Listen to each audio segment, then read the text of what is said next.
warahmatullahi wabarakatuh dan salam sejahtera. Saya Nur Ifahizati binti Hasnan, pemegang nombor matrik A1782777. Pada hari ini saya akan membuat satu video berkenaan dengan tugasan 1 yang bertajuk refleksi kepentingan kemahiran interpersonal dan intrapersonal di dalam perhubungan sosial di dalam kehidupan seharian. Sebelum kita pergi ke isi yang dibincangkan, saya akan menerangkan serba sedikit tentang konsep kemahiran intrapersonal dan interpersonal. Apa itu kemahiran intrapersonal? Kemahiran intrapersonal adalah keupayaan kognitif seseorang untuk memahami dan mengenali diri sendiri.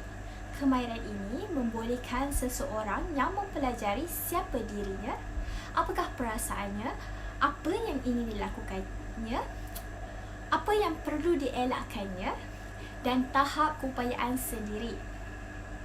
Individu yang mempunyai kemahiran intrapersonal dapat mengenali diri sendiri secara mendalam serta mempunyai tanggapan tentang kekuatan dan kelemahan diri sendiri. Keadaan ini menjadikan mereka mempunyai keyakinan diri yang tinggi terhadap kebolehan diri sendiri. Mereka boleh menentukan hala tuju kehidupan dan mempunyai prinsip serta azam yang kuat dan boleh berdikari. Okey, seterusnya ialah kemahiran interpersonal pula.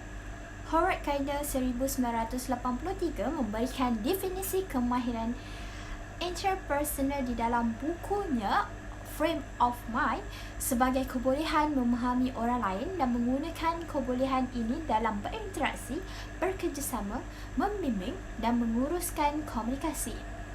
Kemahiran interpersonal membolehkan seseorang memahami perasaan, tabiat serta hasrat orang lain.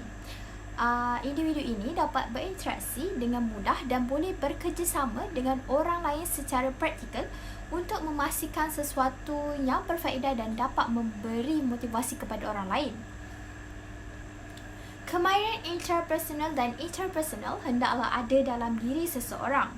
Hal ini kerana kemahiran ini adalah amat penting dalam kehidupan seseorang, terutama sekali dalam perhubungan sosial. Kenapa saya berkata begini? Kerana saya mempunyai pengalaman sekiranya tiada kemahiran interpersonal dalam diri, seseorang itu akan mengalami kesusahan dalam menjalani kehidupan dan hari sehariannya. Pernah ada satu ketika dahulu, saya bukannya tiada kemahiran ini, tetapi saya lemah dalam kemahiran ini. Ini menyebabkan saya menjadi introvert dan suka bersendirian. Ia juga menjadi rumit dan susah kepada saya kerana tidak dapat meminta pertolongan daripada sesiapa akibat lemahnya dalam kemahiran intra dan interpersonal ini. Saya akan berasa seperti kurang yakin dan malu untuk meminta pertolongan daripada orang lain ketika saya dalam kesusahan. Ada satu kejadian di mana saya sesat dan saya tidak tahu. Dan juga saya segan untuk berkomunikasi atau bertanya dengan sesiapa. Setengah jam juga saya ke hulu, ke hilir mencari ibu saya. Mujur sahaja, saya hanya sesat di dalam shopping mall. Dan Alhamdulillah, saya jumpa kembali ibu saya. Kadang-kadang saya terfikir, payah juga jika saya terus bersikap begini. Lemah dalam kemahiran interpersonal dan intrapersonal dan juga terlalu malu untuk berkomunikasi dengan orang lain. Saya bernekat untuk meningkatkan kemahiran intrapersonal dan interpersonal saya.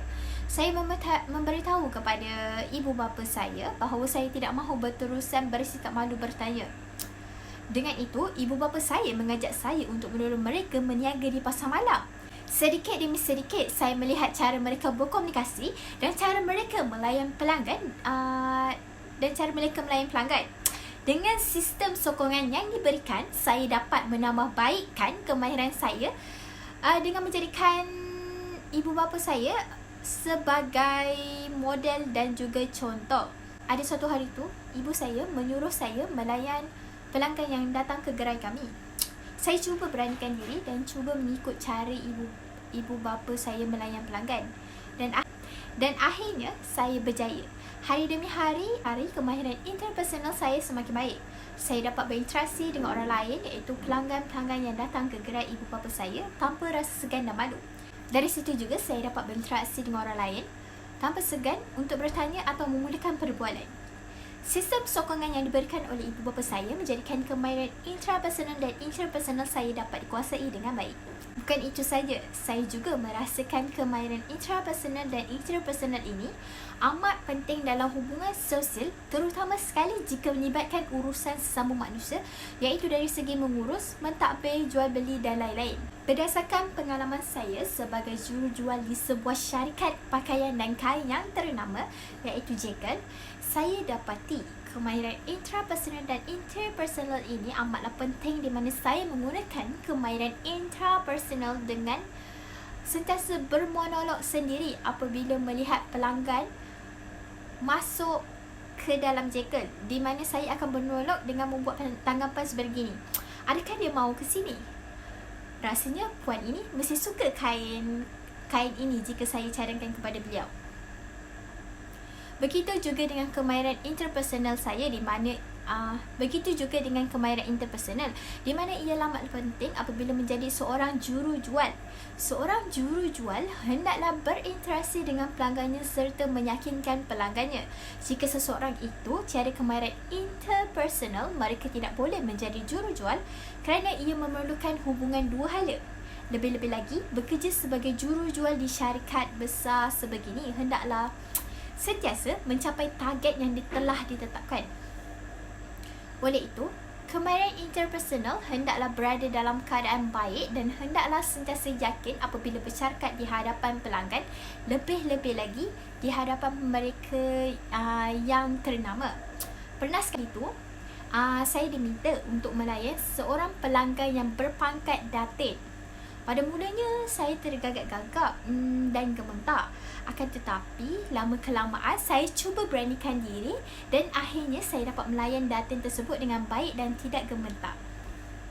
Seterusnya, saya ingin kongsikan pengalaman saya apabila saya mempunyai kemahiran interpersonal dalam diri. Kalau lihat daripada konsep yang saya sebutkan sebelum ini, iaitu kemahiran interpersonal menjadikan seseorang itu mudah untuk memahami perasaan, tabiat serta hasrat orang lain. Ia juga sama seperti topik yang pernah saya belajar sebelum ini, iaitu kemahiran antara perseorangan.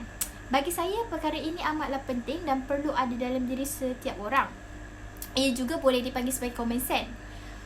Dengan memahami orang lain, kita akan membentuk tingkah laku kita sendiri. Adanya kemahiran interpersonal ini menjadikan saya seorang yang cepat empati dengan orang lain.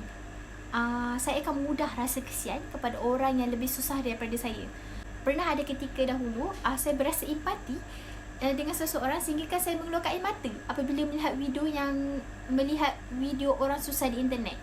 Bukan itu sahaja, ketika kita ada kemahiran interpersonal ini dalam diri, kita dapat memupuk rasa percaya, persahabatan dan perasaan positif dengan orang luar.